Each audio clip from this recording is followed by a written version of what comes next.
তোমার ওয়েট করতে চাচ্ছিলাম একটু একটা কারণে, একটু সময় নিচ্ছি যে একটা কারণে। সেটা হচ্ছে কি জানো? সেটা হচ্ছে এই টপিকটা, মানে এখন যে উপপাদ্যটা পড়াবো 5 নাম্বার উপপাদ্য, হ্যাঁ, এটা বেশি ইম্পর্টেন্ট এবং এটা তোমাদের পরীক্ষায় আসবে, আমার পরীক্ষায়ও দিব। হ্যাঁ, এটা প্রায় সময় মাঝে মাঝে এসএসসি পরীক্ষায়ও আসে। সো খুব ভালো বিষয় যে এসএসসি পরীক্ষার একটা উপপাদ্য শিখে ফেলতেছো, হ্যাঁ, এবং এটা তোমাদের ক্লাসে এটা আসার সম্ভাবনা অনেক বেশি। একটু ভালো করে খেয়াল করবা। বাট তার আগে কিছু কথা বলে নেই। সেটা হচ্ছে, তুমি এখানে দেখো, এই যে এটা তোমাদেরকে করিয়েছি, এটাও করিয়েছি, এটাও করিয়েছি, তিনের মতোই কত নাম্বারটা, 4 নাম্বারটা, এটা তোমরা নিজেরা করে নিবা, না করলেও তেমন কোনো প্রবলেম নাই। তবে এই যে 5 নাম্বার মোস্ট ইম্পর্টেন্ট, হ্যাঁ, এটা পরীক্ষায় আসার সম্ভাবনা অনেক বেশি। সো এক্ষেত্রে খেয়াল করা, আমি আশা করি এখানে ক্লিয়ার হয়ে যাবে, যাদের বেসিক একটু ভালো তাদের এটা করতে খুব বেশি বেগ পেতে হবে না, কেমন, তেমন কোনো ঝামেলা হবে না।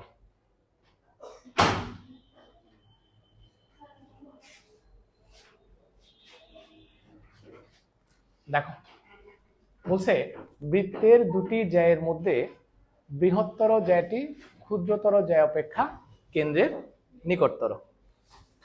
বৃহত্তর জ্যাটি ক্ষুদ্রতর জ্যায় অপেক্ষা কেন্দ্রের নিকটতর। তাহলে এই কথাটার অর্থ কি? এই কথাটার অর্থ বোঝানোর আগে তোমাদেরকে আমি একটা বৃত্ত এঁকে দেখাই। এটা একটা বৃত্ত, হ্যাঁ, এরপরে দুইটা জ্যায় দেখো। ধরো এটা একটা জ্যায়, হ্যাঁ, এর সাথে এটা একটা ছোট জ্যায়। কোন জ্যাটা বড়? নিশ্চয়ই এই জ্যাটা বড়, আর এই জ্যাটা হচ্ছে ছোট। তোমার ধরো এটা হচ্ছে বৃত্তের কি, এটা টিপ দেই, হ্যাঁ, মেয়েদের মতো, ঠিক আছে, মোটামুটি মাঝখানে হয়েছে না? এখন আমরা যেটা করব সেটা হচ্ছে এখান থেকে, আচ্ছা আগে এটা বলি, আমার জায়গাগুলোর নাম দেই, হ্যাঁ, এটা হচ্ছে তোমার এ বি জে, আর এটা হচ্ছে তোমার সি ডি জে, কেমন? তো আমরা এখন একটা এখানে লম্ব আঁকবো। দেখো, এখান থেকে এখানে লম্ব আঁকো, এখান থেকে এখানে একটা কি লম্ব আঁকো। কয়টা লম্ব আঁকছো? দুইটা লম্ব আঁকছো, ঠিক আছে। একটা হচ্ছে এ বি জায়ের উপর লম্ব, আর একটা হচ্ছে সি ডি জায়ের উপর লম্ব। আর মাঝখানে যেটা ছিল সেটা হচ্ছে তোমার বৃত্তের কেন্দ্র ও, ঠিক আছে। তো তোমাকে যেটা প্রমাণ করতে বলছে, বৃত্তের দুটি জ্যায়ের মধ্যে, তোমার কাছে দুইটা জ্যায় আছে, দুইটা জ্যায়ের মধ্যে বৃহত্তর জ্যায়টি অর্থাৎ বড় জ্যায়টি ক্ষুদ্রতর জ্যায় অপেক্ষা ছোট জ্যায় অপেক্ষা কেন্দ্রের কাছাকাছি আছে। এখানে দেখেই বোঝা যাচ্ছে যে তুমি লম্ব আঁকছো না, এখানেও লম্ব আঁকছো। লম্ব মানে এখানে লম্ব দূরত্বকে বোঝাচ্ছি, লম্ব দূরত্ব। এই যে ডিস্টেন্সটা কেন্দ্র থেকে এ বিজয়ের দূরত্ব, এটা ও এম। কেন্দ্র থেকে এ বিজয়ের দূরত্ব কি? ও এম। কেন্দ্র থেকে সিডি জয়ের দূরত্ব হচ্ছে কি? ও এম। আমরা যখন দূরত্ব বুঝাবো তখন সবসময় কি লম্ব দূরত্ব বুঝাবো। দূরত্ব যখন বুঝাবো সবসময় কি দূরত্ব বুঝাবো? লম্ব দূরত্ব বুঝাবো। এই জন্য আমি বেসিক্যালি কি আঁকছি? লম্ব আঁকছি। ওকে, এবার তাহলে আমার কি প্রমাণ করতে হবে? আমার প্রমাণ করতে হবে যে এই দূরত্বটা কম, এই দূরত্বটা বেশি। এই দূরত্বটা কম মানে কি? এই দূরত্বটা কম মানে হচ্ছে বড় যেটা কেন্দ্র ও এর কাছে আছে, আর এই দূরত্বটা বেশি মানে কি? সিডি যে অর্থাৎ ছোট যেটা কেন্দ্র থেকে কি একটু দূরে আছে, রাইট? Okay fine. তাহলে আমার প্রমাণ করতে হবে যে, কি প্রমাণ করতে হবে বলতো? ও এম ও এন এর চেয়ে কি ছোট, এই দূরত্বটা এই দূরত্বের চেয়ে কম বা ছোট, ঠিক আছে না? এটা হচ্ছে আমার প্রমাণ করতে হবে এবং খুব ইজিলি আমরা এটা প্রমাণ করতে পারবো। কোয়েশ্চেনটা তোমরা বুঝছো কিনা, মানে তোমাদেরকে যে কোয়েশ্চেনটা বলছে চিত্র অনুযায়ী সেই কোয়েশ্চেনটা বুঝছো কিনা? আচ্ছা ঠিক আছে, আমরা তো এটা লম্ব আঁকছিলাম এই জন্য 90 ডিগ্রি এখানে একটু দেই, এটা হচ্ছে লম্ব, ঠিক আছে। আচ্ছা, এবার আসো বিশেষ নির্বাচনটা একটু লিখে দেখি কারা বলতে পারবা। বিশেষ নির্বাচন ও কেন্দ্র বিশিষ্ট বৃত্তে, ও কেন্দ্র বিশিষ্ট বৃত্তে। এভাবে বলো আগে। সমান দুটি যে, এ বি ও সিডি দুটি যে, যেখানে এ বি যে গ্রেটার দেন কত, সিডি যে, না এ বি হচ্ছে সিডি এর চেয়ে বড়, এ বি যেটা সিডি এর চেয়ে কি বড়। ও এম লম্ব, ও এম কার উপর লম্ব বলতো, এ বি, এবং আরেকটা কি বলতো, ও এন লম্ব সিডি আঁকি।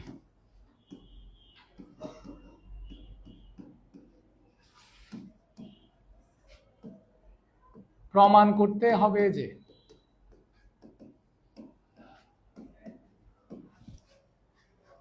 কি বলো, এই দূরত্বটা এই দূরত্বের চেয়ে কম, O M less than O N.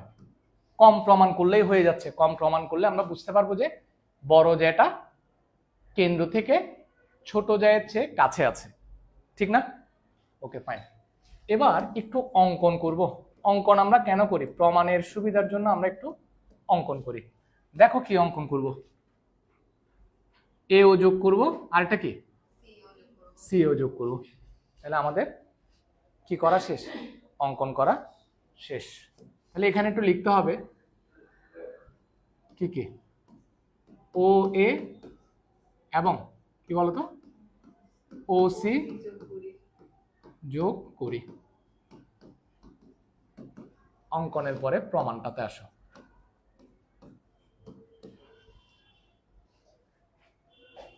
প্রমাণ দেখো, প্রমাণটা খুবই ইজি, তবে একটু বড়। খুব ভালো মতো কেয়ারফুলি খেয়াল করবা, তাহলে ইজিলি পারবা। দেখো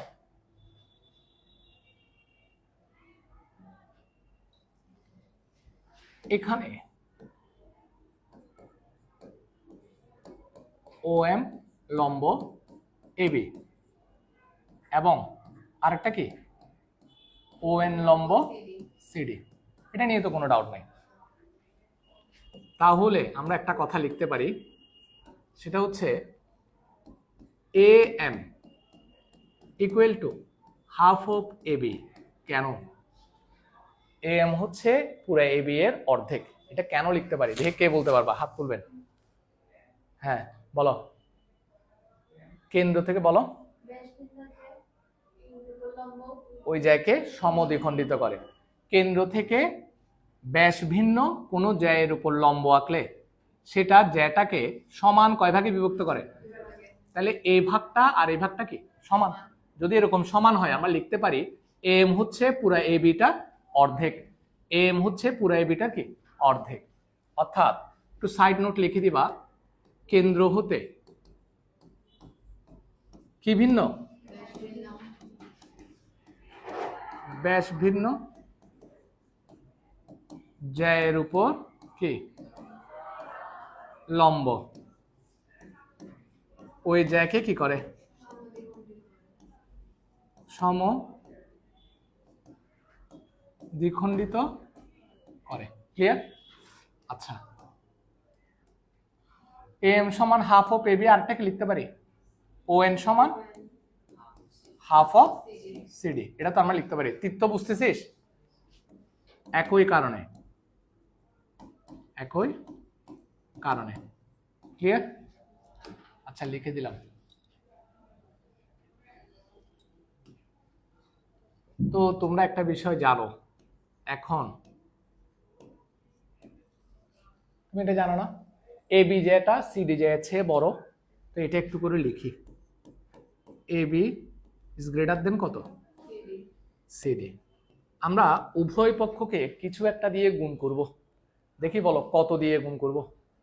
কার মাথায় আসে হাফ দিয়ে, কেন বলো তো, কারণ এই যে এখানে হাফ অফ সিডি আছে, হাফ অফ এবি আছে, রাইট? তাহলে হাফ দিয়ে উভয় পক্ষকে গুণ করি, half of AB greater than half of CD. উভয় পক্ষকে কি দিয়ে গুণ করে বলো তো, হাফ দ্বারা গুণ করে। সুতরাং sir half of A B সমান কি বলো? হাফ অফ এ বি সমান এম, এই যে এখানে হাফ অফ এ বি সমান এম, আর হাফ অফ সিডি সমান ও এন। আচ্ছা আমি এখানে মনে হয় ভুল লিখছি না, নাকি হাফ অফ এ বি এখানে ভুল লিখলাম নাকি? আচ্ছা এখানে ভুল লিখছি, সিএন সমান সিএন, এখানে সিএন হবে যে, তোমরা কেউ বলো নাই। সিএন সমান কি হাফ অফ সিডি, এই যে সিএন সমান হাফ অফ সিডি, লিখতে ভুল লিখছে, যা হোক। তাহলে আমার এই জায়গাটা কি হবে বলো তো? এই জায়গাটায় হবে সিএন। এটা ক্লিয়ার? হ্যাঁ আচ্ছা, সুতরাং দিব না, একটু কষ্ট করে আর একটা ছোট্ট কাজ করব, সেটা হচ্ছে বা উভয় পক্ষকে একটু বর্গ করে দিবা। A M square greater than কি বলো? আমরা কি করলাম? বর্গ করে।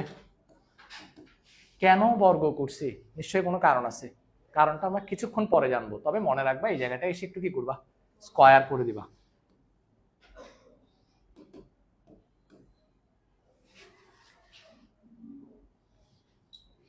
দেখা যাচ্ছে? বাহ, পক্ষান্তর করো তো। এ এম স্কয়ার, এটা যদি এ পাশে পক্ষান্তর করি minus CN square greater than কি 0। এটুকু তো সবাই পারবা, এটুকু পারবা না? এটাকে আমরা 1 নম্বর সমীকরণ দিই। দেখি বলো এতটুকুর মধ্যে কার কোনো প্রবলেম আছে কিনা।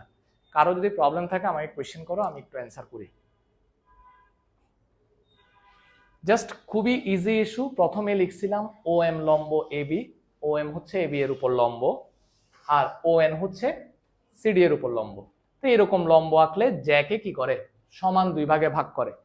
এই জন্য লিখছি এ এম হচ্ছে এ বি এর কি অর্ধেক, সিএন হচ্ছে সিডি এর কি অর্ধেক। তারপরে এখানে দেখো এ বি গ্রেটার দেন কি এ বি সিডি এর চেয়ে বড়, হাফ দ্বারা গুণ করছি। হাফ অফ এ বি সমান কি A M, half of CD সমান কি, তারপর কি করলাম? তারপর কি করলাম? পক্ষান্তর করলাম, বাস এনাফ। ঠিক আছে? আচ্ছা তোমরা এখানে 2টা সমকোণী ত্রিভুজ দেখতেছো, যে কোনো একটা সমকোণী ত্রিভুজের নাম বলো। ছি, এ এম ও বা এ ও এম, যে কোনো একটা বললে হবে। সমকোণী ত্রিভুজ এ ও এম এ পিথাগোরাস অ্যাপ্লাই করো। Very good. A O square সমান A M square plus O M লেখো, কারণ আমরা ওখানে ও এম লেখা আসছি, তো এম ও স্কয়ারও লেখা যাবে, কথা সেম। কিন্তু এখানে কি ও এম লিখছি, যে সব জায়গায় ও এম লিখি, এই জন্য আর কি। হ্যাঁ আচ্ছা, এটা তো লেখা যায়।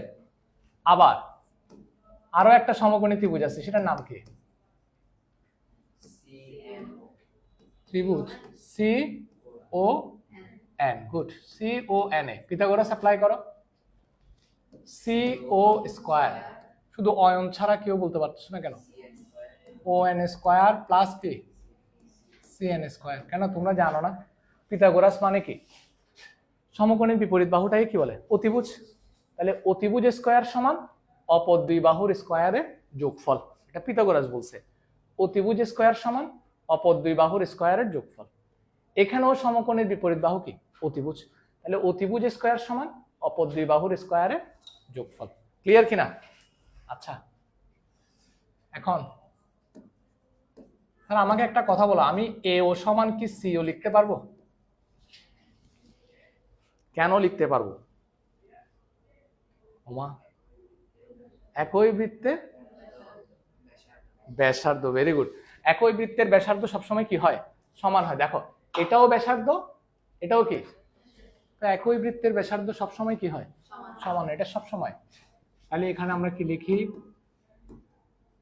একই বৃত্তের কি ব্যাসার্ধ। কেমন? আচ্ছা এই দুইটাকে আমরা কি করব বলো তো এখন? একদম ইজি, এখান থেকে দেখো তোমার আশেপাশে আছে। উভয় পক্ষকে কি করব? খুব ইজি, উভয় পক্ষকে বর্গ করবো। দেখো এ এর উপর স্কয়ার আছে, সি ও এর উপর কি আছে?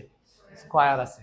তাহলে এ ও স্কয়ার ইকুয়াল টু কত, কি করে, বর্গ করে। এবার মান বসাই দাও। এ স্কোয়ারের মান কত, A M square plus O M square equal to C O স্কোয়ারের মান বসাই দাও। আমরা মোটামুটি কাছাকাছি চলে আসছে। এতটুকু পর্যন্ত পারবেন কিনা? তাহলে আমরা একটু এখানে পক্ষান্তর করব। কি রকম পক্ষান্তর করব? এখানে কার সাথে কে আছে দেখো, এখানে এম স্কোয়ারের সাথে সি এন স্কোয়ার আছে। এখানেও আমরা কার সাথে কাকে নিয়ে আসবো? এ এম স্কোয়ারের সাথে কাকে আনবো? সি এম স্কোয়ার কোন দুনিয়ায় আছে? এই দুনিয়ায়। এটাকে এই দুনিয়ায় নিয়ে আসি, মানে এই পাশে নিয়ে আসি, মানে পক্ষান্তর করব।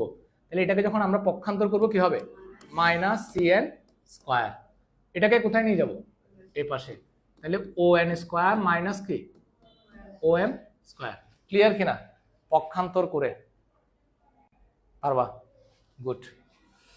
মোটামুটি আমাদের কাজ শেষ। ঠিক আছে, এবার আসো 1 নং হতে। আমার অঙ্ক কিন্তু শেষ, এখন আমি লাস্টের দিকে একদম। 1 নং এ কি আছে? A M square minus greater than 0। এটাকে আমি 2 নাম্বার দিই। দেখি আমার মান বসাও। A M square minus C N স্কোয়ারের মান কত? এই যে A M square minus C N square সমান এটা না? তাহলে কি লিখবো? O N square minus O M square greater than 0, বা O N square equal to কত?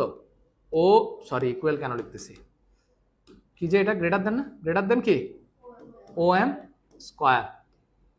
উভয় পক্ষ থেকে কি চলে যাবে? স্কোয়ারটা চলে। ও এম এটা পুরাটা একটা দৈর্ঘ্য ও এম, আর ও এন পুরাটা একটা দৈর্ঘ্য। এগুলো কখনো জানি, এটা তো পুরাটা একটা। হ্যাঁ, শুধু স্কোয়ারটা উভয় পক্ষ থেকে কি চলে যাবে, বা দিয়ে লিখি, বা O N greater than O M. আমার কিন্তু প্রমাণ শেষ। এটার অর্থ কি? এটার অর্থ হচ্ছে ও এন বড়, দেখো ও এন বড় ও এম ছোট। এটার অর্থ কি বলো? কে তুমি? নন্দিনী, চলে আসো। ওই ভদ্র মহিলার সাথে বসো, এটা খুব ভালো মেয়ে। ওর সাথে দরজাটা বন্ধ করে দাও স্যার। হ্যাঁ স্যার, একটু হেল্প করো না ওকে, নতুন না। দরজাটা বন্ধ করে তা। আয়শা,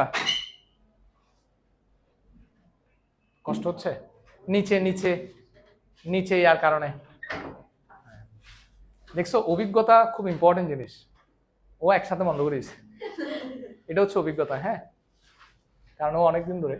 দেখো O N is greater than O M. Sir তুমি কি ব্যাপারটা বুঝছো? আমার কিন্তু প্রমাণ শেষ। ও এন বড় ও এম ছোট। তার মানে কি ও এম ছোট মানে কি বড় ব্যাসটা কেন্দ্রের কি ও এর একটু কাছে আছে, রাইট? তো এটাকে আমরা একটু উল্টা করে লেখা যায় না? সুতরাং উল্টা করে কি লিখবো বলো দেখি, কি একজন বলো। সুতরাং কি ও এম তে এটাকে যখন উল্টাই দিবা, এটা কি হয়ে যাবে? লেস দেন হয়ে যাবে ও এন। প্রমাণিত। তো তোমরা চাইলে একটু কষ্ট করে কি করতে পারো, একটু কষ্ট করে নিচে লিখে দিবা, অতএব বৃহত্তর জ্যাটি ক্ষুদ্রতর জ্যা অপেক্ষা কেন্দ্রের নিকটতর। প্রমাণিত। এখন কারা কারা বুঝছেন হাত তুলেন। ওয়াও, আমি তো খুব ভালো বুঝাই দেখি। এত ভালো বুঝাইলে তো ব্যান্ড সবগুলো ফিল আপ থাকতো। হ্যাঁ, নামান লিখেন।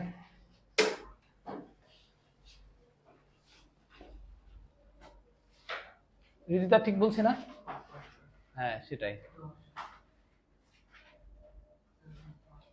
একটু দ্রুত লিখবা। হ্যাঁ,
নাইমুল, একটা উপকার কর না, অফিসে গিয়ে বলবো যে অ্যাটেন্ডেন্স শিটটা দেওয়ার জন্য।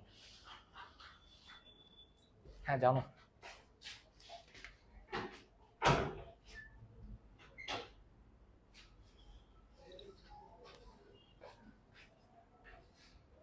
কি তোমার লেখা শেষ? কেমনে? না আমি পড়ানোর সময় লিখে বলছো। গুড, দরজাটা বন্ধ করে দাও।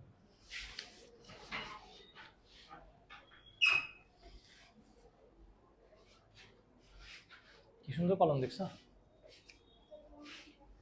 এটা কে জানি গিফট করছিল, ভুলে গেলাম তো।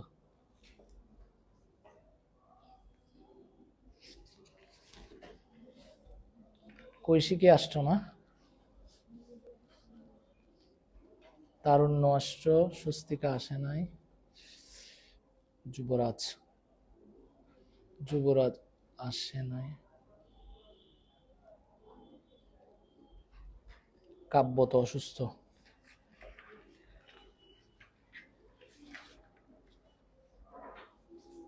আয়সা আসছো,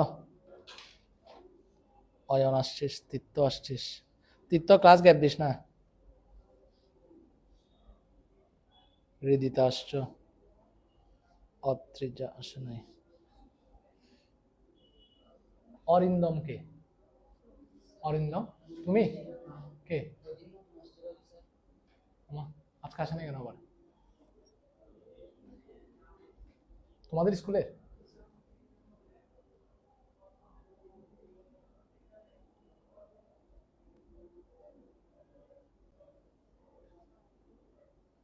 শাওয়ারিয়া আফরিন তুমি?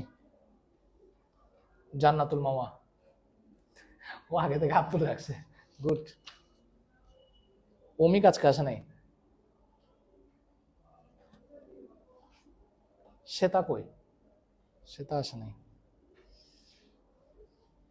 ওয়াফিকুর রহমান, প্রজ্ঞা পারমিতা দে, প্রজ্ঞা পারমিতাটা কে? প্রত্যয় আসে নাই, সংযুক্ত পৃষ্ঠা আসে নাই।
স্যার আমি তোমাদেরকে এটা বলে দেই, আগামী পরীক্ষা কিন্তু কিসের উপরে? এই চ্যাপ্টারের উপরে 10.1, 10.2 এবং 10.3 তিনোটা একসাথে খুব ভালো একটা পরীক্ষা নিব, অনেক ভালো মানের একটা পুরস্কার দিব, ফার্স্ট সেকেন্ড থার্ড। কিন্তু ফার্স্ট সেকেন্ড থার্ড যারাই হবেন, খাতাগুলো আমার মন মতো হতে হবে। কারণ তোমরা এলোমেলোভাবে লিখে রাখবা, ফার্স্ট সেকেন্ড থার্ড হয়ে যাবে এমন হবে না। ফার্স্ট সেকেন্ড থার্ড হতে হলে অবশ্যই কি কোয়ালিফাইড হতে হবে। তখন আমি খুব ভালো মানের কিছু পুরস্কার দিব, ইনক্লুডিং মাই খাতা, মানে আমার খাতা সহ, এবং ভালো একটা পুরস্কার দিব। হ্যাঁ,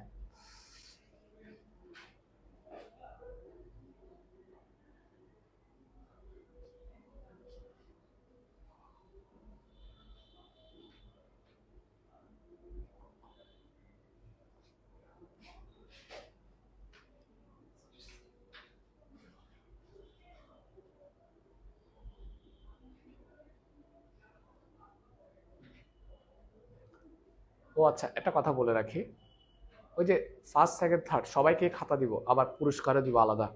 হ্যাঁ, যদি ভালো করেন কোনটা, এবং আমি চাই সবাই পরীক্ষা অ্যাটেন্ড করো, যেরকমই হোক পরীক্ষা, হ্যাঁ পরীক্ষায় অ্যাটেন্ড করো, যা নাম্বার পাও। এই যে একবার প্রিপারেশন হয়ে গেলে দেখবা পরবর্তীবার যখন পরীক্ষা নিব তখন সেটা আরো বেটার প্রিপারেশন হবে। কেমন? এভাবে আস্তে আস্তে ভালো একটা প্রিপারেশন হয়ে যাবে।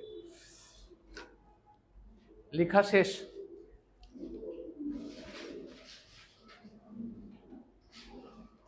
তৃতীয় পরীক্ষা দিতে পারবি? ক্লাসগুলো এখনো গ্রুপে আছে সিগমা 2-তে। প্রত্যেকটা ক্লাস আমি আজকে লিখে দিব কোনটা কত নাম্বার ক্লাস। আমি লিখে দিলে ক্লাসগুলো দেখে নিবা। হ্যাঁ আমি ওই 7টা-8টার দিকে বসে লিখে দিব 1 number class, 2 number class, 3 number class এরকম করে লিখে দিব, কোনটা কোন চ্যাপ্টার লিখে দিব, ক্লাসগুলো করে নিবা। আমার কথা বুঝছো?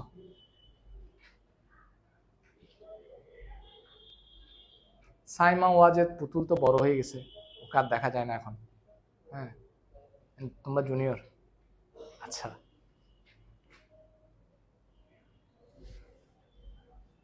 কইছি কি মোটামুটি টাইম দিলে 24 ঘন্টা লিখতে পারবা? দিব, দাঁড়াও না একটু।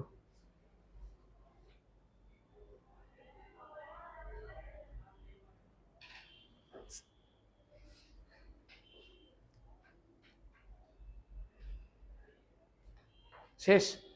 তুমি বুঝছো তো লিখে ফেলো কুইক। আর কতটুকু আছে?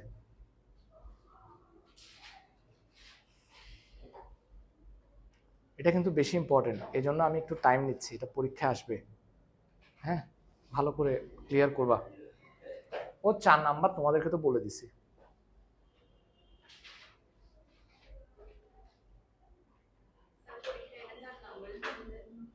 4 নাম্বারের জন্য তো আসে সৃজনশীলে। কেন কত দিব? 10?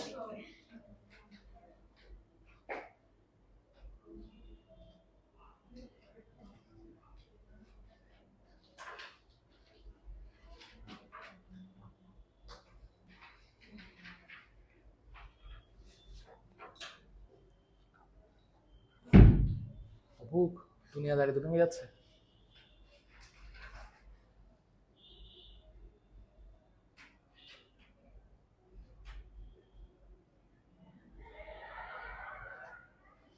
পাশে বেশি খুশি দেখি। আমার ক্লাসে এনে সবগুলোকে মন খারাপ করা যাবে না, পরীক্ষার সময় মন খারাপ করাবো না। প্রশ্ন এখন অনেক সোজা করি, আগে তো প্রশ্ন কঠিন করতাম। শেষ? এইবার থেকে তাহলে ভালো করে পড়ে আসবা। হ্যাঁ আসো এবার খুব সুন্দর কিছু টপিক পড়াই। কত তুমি পুরোটা লিখতে পারছো? লিখতে না পারলে ক্লাস তো আছে, হ্যাঁ গ্রুপে অ্যাড করে দিছি না। এবার এখানে দেখো অয়ন গ্রুপে সম্ভবত আমি অ্যাড করছি, যদি অ্যাড না করি আমার একটা রাতে মেসেজ দিস। তীর্থ অ্যাড আছিস কেন? দুঃখে বেরিয়ে গেছিস যে, বের করে দিছি যে তোর মাথা, তুই আবার অ্যাড পাঠাবি না? এখন এখানে অনেকে আছে যারা পড়ে না, কিংবা তখন তো গ্রুপ ওপেন ছিল, অনেক বাইরের স্টুডেন্টও ছিল, যে কারণে সবাইকে বের করে দিচ্ছি। এবার এখানে আসে দেখো কি বলছে, সবচেয়ে গুরুত্বপূর্ণ একটা কি টপিক নিয়ে আলোচনা করব, সেটা হচ্ছে কি পাই। কেমন? পাই কিন্তু খুবই সুন্দর একটা অমূলদ সংখ্যা। পাই কি সংখ্যা? একটা অমূলদ সংখ্যা। দেখো তোমাদেরকে কিছু বিষয় বলি।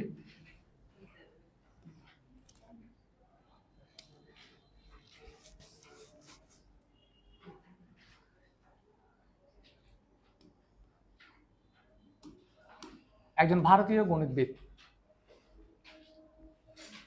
খুবই কষ্ট করছে পায়ের মান বের করার জন্য, নাম হচ্ছে আর্যভট্ট। এরপরে শ্রীনিবাস রামানুজান আরেকজন অসাধারণ গণিতবিদ। হ্যাঁ তারা এই পায়ের মানগুলো খুব সুন্দর করে বের করার অনেক চেষ্টা করছেন এবং শেষ পর্যন্ত একটা নির্দিষ্ট সীমা পর্যন্ত কি মান বের করছে। যদিও বা পায় হচ্ছে একটা কি সংখ্যা? অমূলদ সংখ্যা। অমূলদ সংখ্যা কথাটার অর্থ হচ্ছে যে সকল সংখ্যার দশমিকের পরে কখনো কি অঙ্কগুলো শেষ হয় না, অসীম সংখ্যক কি থাকে? অঙ্ক থাকে।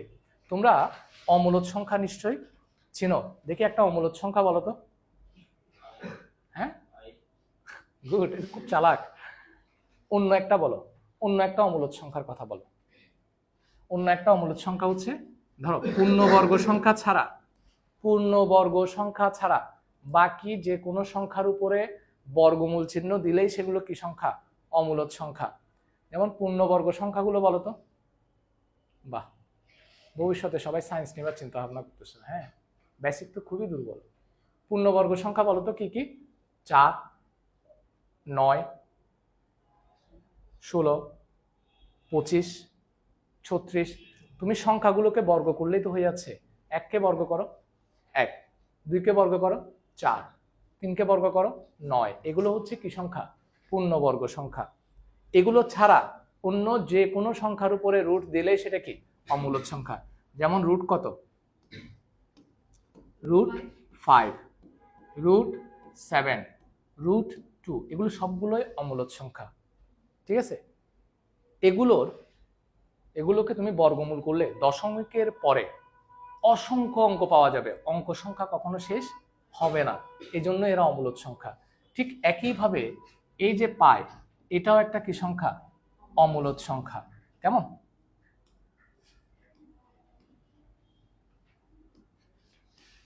এবার আসুন একটা সার্কেল দেখায় দেখি। এই যে সার্কেল না, এটা এই সার্কেলের এর বাইরে যে বক্ররেখাটা, সার্কেলের বাইরে যে বক্ররেখাটা, এটাকে আমরা কি বলি? বৃত্তের পরিধি বলি। সবাই জানো। হ্যাঁ, খুব ভালো কথা। এবার আমাকে বলো, কেন্দ্র থেকে পরিধি পর্যন্ত দূরত্ব, এটাকে কি বলে? ব্যাসার্ধ। ফাইন। পরিধির এক প্রান্ত থেকে কেন্দ্রের মধ্য দিয়ে অপর প্রান্ত পর্যন্ত দূরত্বকে কি বলে? ব্যাস। ব্যাসার্ধকে অর্থাৎ এখান থেকে এতটুকু কি দিয়ে প্রকাশ করি? আর দিয়ে। এখান থেকে এতটুকু কি দিয়ে প্রকাশ করি? আর মাথা। এখান থেকে এতটুকু যদি আর হয়, এখান থেকে এতটুকু আর না, আবার আর স্কয়ার। ওহু, কি বলছো? দেখো, তুমি বলছো না কেন্দ্র থেকে পরিধি পর্যন্ত দূরত্ব হচ্ছে ব্যাসার্ধ, তাহলে এটা যদি ব্যাসার্ধ হয়, কেন্দ্র থেকে এই পরিধি পর্যন্ত দূরত্ব, এটাও তো কি হবে? ব্যাসার্ধ হবে। তাহলে এটাও আর এটাও আর, তার মানে ব্যাস মানে হচ্ছে কত? 2r। R plus r equal to কত? 2r, যেটাকে আমরা কি বলি? ব্যাস বলি। যেটাকে আমরা বৃত্তের কি বলি? ব্যাস বলি। আমার কথা কি বোঝা গেল কিনা? এক। এবার আসো একটা ছোট্ট কাজ করি। তোমরা এই যে বক্রাকার অংশটাকে কি বলছো? পরিধি। ডিভাইডেড বাই বৃত্তের ব্যাস। বৃত্তের পরিধিকে ব্যাস দিয়ে ভাগ করলে একটা অমূলদ সংখ্যা পাওয়া যায়, সেটাকে আমরা কি বলি? পাই বলি। অর্থাৎ বৃত্তের পরিধি এবং ব্যাসের অনুপাত একটা ধ্রুব সংখ্যা। কি সংখ্যা? বৃত্তের পরিধি এবং ব্যাসের অনুপাত একটা নির্দিষ্ট সংখ্যা, যেটাকে আমরা কি বলি? ধ্রুব সংখ্যা, যেটাকে আমরা পাই বলি। কেমন? আর যে পায়ের মান হচ্ছে 3.1416 ডট ডট ডট। দশমিকের পরে অঙ্ক সংখ্যা কখনো শেষ হবে না। ও আচ্ছা, ধন্যবাদ। আমি কি বলছি বুঝছো? বৃত্তের পরিধি ও ব্যাসের অনুপাত যে ধ্রুব সংখ্যা তাকে কি বলে? পাই বলে। যদি কখনো পরীক্ষায় আসে পাই কি, বৃত্তের পরিধি ও ব্যাসের অনুপাত যে ধ্রুব সংখ্যা তাকে আমরা কি বলি? পাই বলি। তো এই জায়গাটায় দেখো, পায়ের মান হচ্ছে 3.1416। কিভাবে পাওয়া গেছে? পরিধিকে ব্যাস দিয়ে ভাগ করে। কেমন? কিন্তু দশমিকের পরে এই অঙ্ক সংখ্যা কখনো শেষ হয় না। ঠিক আছে? ওকে, ফাইন। এবার একটা বিষয় আসো, অনেকেই শখ করে দশমিকের পরে যে এই সংখ্যাগুলো আছে এগুলো মুখস্থ করে। ঠিক আছে? একজন চাইনিজ গণিতবিদ নাম লু চাও, ও দাবি করছে সে দশমিকের পরে 1 লক্ষ সংখ্যা মুখস্থ বলতে পারে। গিনেস বুক অফ ওয়ার্ল্ড রেকর্ডে তার নাম এখনো লিপিবদ্ধ হয়েছে কিনা জানি না, তাকে জাজ করতে পারছে কিনা জানি না। তবে আমার যতটুকু মনে আছে, একজন জাপানি গণিতবিদ, নাম হচ্ছে আকিরা হারাগুচি। নাম অনেক সুন্দর। হ্যাঁ, আকিরা হারাগুচি, সে দশমিকের পরে 50,000 ঘর পর্যন্ত মুখস্থ বলতে পারে। হ্যাঁ, তার নাম এর আগে গিনেস বুক অফ ওয়ার্ল্ড রেকর্ডে ছিল। এটা বলতে তার সময় লাগছে সম্ভবত 24 ঘন্টা 25 মিনিট সামথিং, এরকম কিছু একটা। হ্যাঁ, মানে অনেক সময় লাগছে। তবে তোমরা এটা মনে করিও না 24 ঘন্টা সে এক নাগারে বলে গেছে, বাথরুমে যায় নাই। স্টপ ওয়াচ, কিছু একটা তো ব্যবস্থা আছে। হ্যাঁ, নয়তো তো বাথরুম এক জায়গায় সেরে তো বলতে বলতে তো এটা হবে না। নিশ্চয়ই এই ধরনের কোনো ব্যবস্থা আছে, তারা ওই ব্যবস্থায় তার থেকে এটা জাজ করে নিচ্ছে। হ্যাঁ, আচ্ছা যা হোক, এখন তাইলে পাই জিনিসটা বুঝা গেছে না কি জিনিস? আচ্ছা, এখন এই পাই সংখ্যাটাকে আমরা গণিতবিদরা খুবই গুরুত্ব সহকারে দেখেন, যে কারণে দুনিয়াতে শোক দিবস, মাতৃভাষা দিবস, বিভিন্ন ধরনের দিবস আছে না, পায়েরও একটা কি আছে, দিবস আছে, পাই দিবস। সেটা কখন? ইয়েস, সেটা হচ্ছে মার্চের 14 তারিখ। এই যে 3টা তোমরা দেখতে পাচ্ছ, এটা হচ্ছে জানুয়ারি, ফেব্রুয়ারি, মার্চ। আর এই যে এখানে 14 আছে, এটা হচ্ছে কি 14 তারিখ। তাহলে মার্চ মাসের 14 তারিখ হচ্ছে কি পাই দিবস। ঠিক আছে, ওকে ফাইন, এটা গেল। এবার একটু তোমাদের বইতে যাই, কি বলছে দেখি। ও, প্রাচীনকাল থেকে গণিতবিদগণ পায়ের আসন্ন মান নির্ণয়ের চেষ্টা করেছেন। ভারতীয় গণিতবিদ আর্যভট্ট পায়ের আসন্ন মান নির্ণয় করেছেন। এটা হচ্ছে পৃথিবীর কি পরিধি, আর এটা হচ্ছে কি, এখানে পরিধি আর ব্যাস নিয়ে আমরা চিন্তা করি। এই সংখ্যাটাকে এই সংখ্যা দিয়ে তিনি ভাগ করছেন, পাইছেন কত? 3.1416। গণিতবিদ শ্রীনিবাস রামানুজন পায়ের আসন্ন মান নির্ণয় করেছেন, যা দশমিকের পর মিলিয়ন ঘর পর্যন্ত সঠিক। প্রকৃতপক্ষে পাই একটি অমূলদ সংখ্যা। আমাদের দৈনন্দিন হিসাবের প্রয়োজনে পায়ের আসন্ন মান এত ধরা হয়। পাইকে কিন্তু কখনো ভগ্নাংশ আকারে প্রকাশ করা যায় না, কারণ এটা অমূলদ সংখ্যা। অমূলদ সংখ্যাকে কখনোই ভগ্নাংশ আকারে প্রকাশ করা যায় না। তবে হিসেবের সুবিধার্থে 22/7 এটা ব্যবহার করা যেতে পারে। তো আমরা কোনটা ব্যবহার করি? 3.1416। আমার কথা কি ক্লিয়ার? আচ্ছা, এবার একটা ছোট্ট বিষয় আসো। তোমাকে যদি কখনো পরীক্ষার খাতায় বলে যে দেখাও যে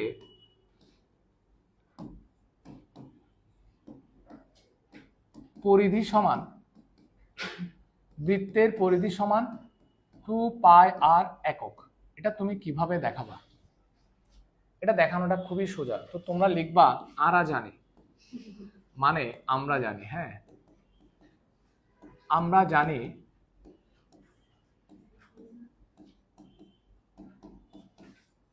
পরিধি ডিভাইডেড বাই ব্যাস ইকুয়াল টু কি বলতো?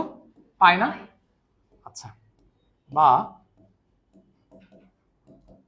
পরিধি ইকুয়াল টু পাই ইন্টু কি বলতো? ব্যাস। নিশ্চিত হবে? আচ্ছা, সুতরাং পরিধি is equal to pi into, sir ব্যাস মানে কত? 2r না? এগুলো সবগুলো গুণ আকারে আছে, তাহলে 2πr। তাহলে বৃত্তের পরিধি ইকুয়াল টু 2πr। একটু ওয়েট করো, এখানে একটা ছোট্ট বিষয় তোমাদেরকে বলতে ভুলে গেলাম।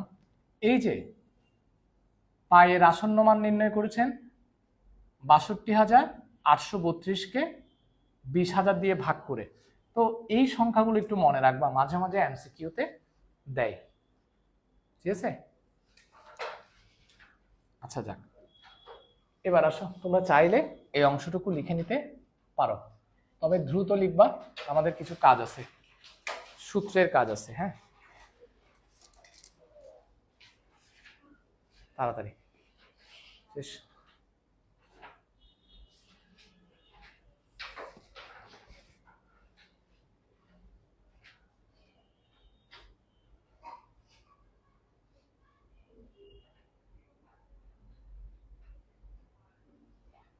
স্যার, তোমার কি দেখতে অসুবিধা হচ্ছে?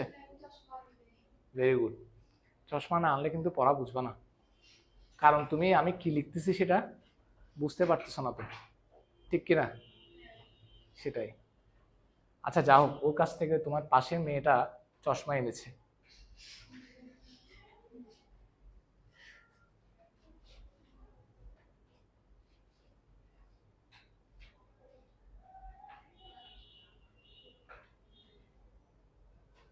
আজকে 10 তারিখ না?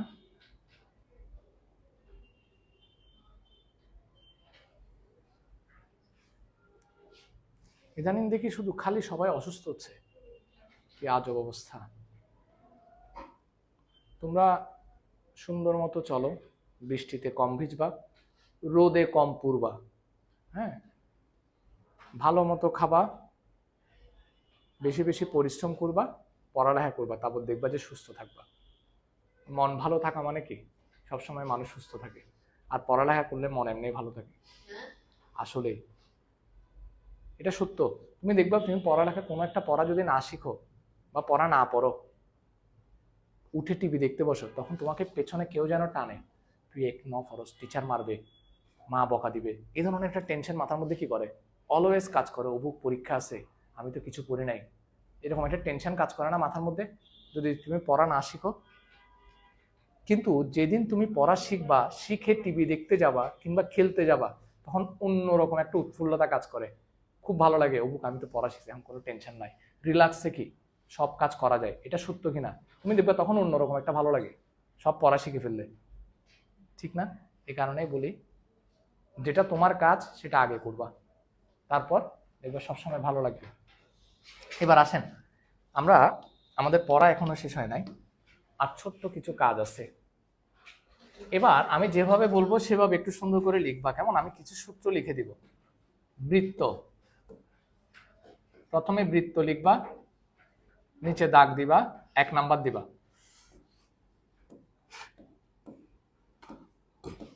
বৃত্তের ব্যাস ইকুয়াল টু 2r একক। 2 নাম্বার, পরিধি ইকুয়াল টু, সবাই জানো সূত্র কি, 2πr একক। ক্ষেত্রফল ইকুয়াল টু কি বলতো বৃত্তের? পাই আর স্কয়ার বর্গ একক। ক্ষেত্রফলে অলওয়েজ কি বর্গ একক।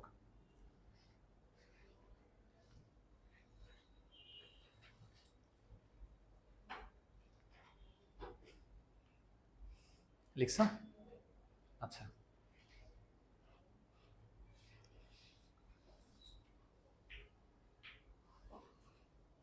এগুলো দিয়ে কি এত খুশি কেন তুমি? সে খাচ্ছে আর পড়তেছে, খাচ্ছে আর পড়তেছে, হ্যাঁ, এটা কোনো কথা? আমাদের জন্য কিছু নিয়ে আসতাম, আমরাও খাইতাম, কত ভালো লাগতো। হ্যাঁ স্যার আসুন। এরপরে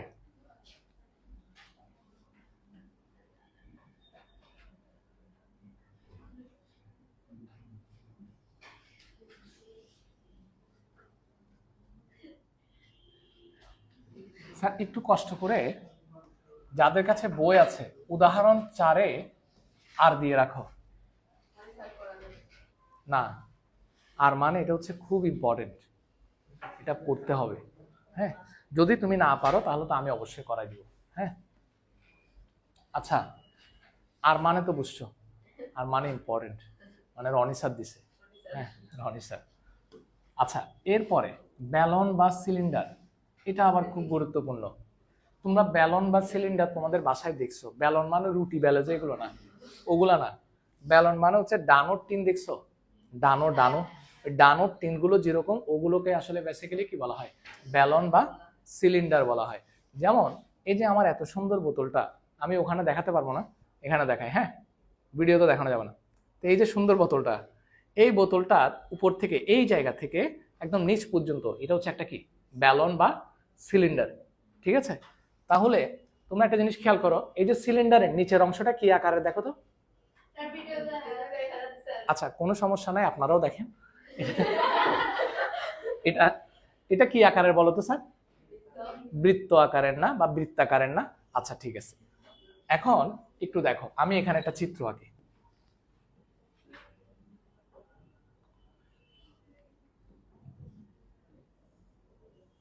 এটা হচ্ছে কি মা, যে বৃষ্টি, যে বৃষ্টি হয়েছে এটা,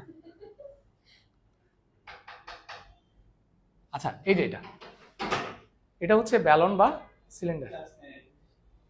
অ্যাটেন্ডেন্স আমার কাছে নাই, ওখানে আছে যে, নাই তো এখানেই, আমি সবগুলো ওখানে নিয়ে গেছিলাম তো স্যার।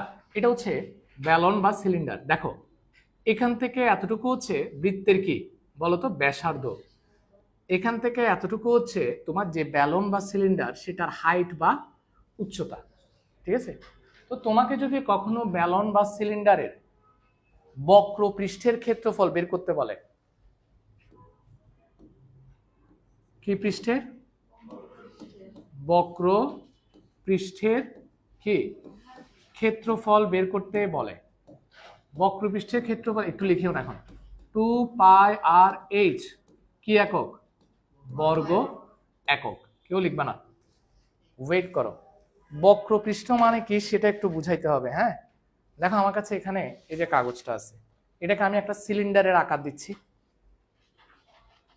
এই দেখো দেখতে এখন একটা কিসের মতো হয়েছে? সিলিন্ডারের মতো হয়েছে। হ্যাঁ এই যে বাঁকানো যে পিঠটা, কেমন, এই যে বক্রাকার যে পিঠটা তোমরা দেখতেছো না, এটাই হচ্ছে কি বক্রপৃষ্ঠ বা বাঁকানো পৃষ্ঠ, ঠিক আছে? এই যে বক্রপৃষ্ঠের ক্ষেত্রফলের সূত্রটা কি? 2πr/h বর্গ একক। এরপরে 2 নাম্বার, দেখি কার বেসিক ভালো বা বুঝো ভালো। স্যার তোমাদের কিছুক্ষণ আগেই বলছি, আচ্ছা আমার এই যে বোতলটা এটা দিয়ে দেখাই, এখানে দেখো তো এর নিচের অংশটা কি বলতো? বৃত্তাকার। তাহলে আমি যদি এটাকে নিচে রাখি, এই সিলিন্ডার বা ব্যালন আকৃতির এই যে অংশটা, এটার ভূমির ক্ষেত্রফল বা নিচের ক্ষেত্রফলটা কি হবে বলতো? πr²। ঠিক আছে, কারণ ওকে যখন তুমি মাটিতে রাখবা সে তার নিচে যে বৃত্তাকার অংশ, সেই অংশটুকুর সমান জায়গা কি করবে? দখল করবে, বা ভূমির অংশ কি করে নেবে? দখল করে নেবে। এই জন্যই আমরা ব্যালন বা সিলিন্ডারের ভূমির ক্ষেত্রফলের সূত্র কি লিখি? ভূমির ক্ষেত্রফল সমান πr² কি একক? বর্গ একক। এবার 3 নাম্বার, পৃষ্ঠতলের ক্ষেত্র বা সমগ্র পৃষ্ঠের ক্ষেত্রফল। সমগ্র পৃষ্ঠের ক্ষেত্রফল, সমগ্র পৃষ্ঠের। স্যার তোমরা কি আগে ইয়া দিছ? সিলিন্ডার লিখছ? সিলিন্ডার বা ব্যালন উপরে হেডলাইন দিবা তো, সিলিন্ডার বা ব্যালন। সমগ্র পৃষ্ঠের বা সমগ্র তলের কি বলতো? ক্ষেত্রফল equal two 2πr into r+h। Sir একক হবে না বর্গ একক হবে? ক্ষেত্রফলে অলওয়েজ কি ক্ষেত্রফল শুনলেই কি পাশে বর্গ একক। তাহলে এই চারটা হচ্ছে সূত্র। মানে এখানে এখানে কয়টা দিছি? 3টা, সরি এখানে 3টা আর বৃত্তের ক্ষেত্রে 3টা দিছি। সমগ্র পৃষ্ঠের ক্ষেত্রফল বা সমগ্র তলের ক্ষেত্রফল 2πr ইন্টু r+h। পারবা? ছোট্ট একটা অঙ্ক আছে।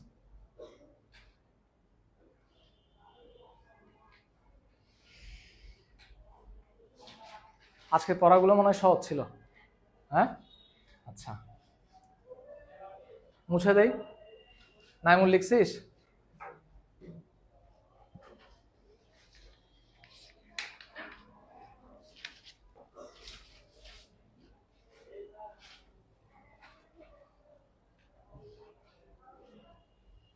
মুছে দেই, ফাইন। জাস্ট দেখো এখানে কিছু অঙ্ক আছে, এই যে একটা অঙ্ক, এগুলো তোমরা একটু ট্রাই করতে পারো বাসায়। এখানে যে এমসিকিউ গুলো আছে তোমাদের কাজ হচ্ছে এই এমসিকিউ গুলো বাসা থেকে সলভ করে আনা। এমসিকিউ গুলো সলভ করে আমি সূত্র সব লিখে দিছি। হ্যাঁ যেগুলো যেগুলো পারবা না সেগুলো কি আমি সলভ করে দিব এবং নেক্সট ক্লাসে চ্যাপ্টার শেষ করব। নেক্সট ক্লাস মনে হয় কি বিজ্ঞান, তারপরের ক্লাসে চ্যাপ্টার শেষ হয়ে যাবে। ঠিক আছে, তো তোমরা কি করবা, আমি কিন্তু এটা সম্পর্কে কোনো শীট দিব না, কারণ উপপাদ্যগুলো কি তেমন ঘুরিয়ে আসে না, একই রকম ভাবে আসে। তোমরা জাস্ট তোমাদের গাইড বই বলো, যে বই বলো, তোমরা যেটা ব্যবহার করো সেখান থেকে সুন্দর করে সৃজনশীলগুলো পড়ে আসবা, আমি পরীক্ষায় দিব। ঠিক আছে? আচ্ছা দেখো, এখানে ছোট্ট একটা টপিক করে আজকে ছুটি, সুন্দর একটা বিষয় দিছে।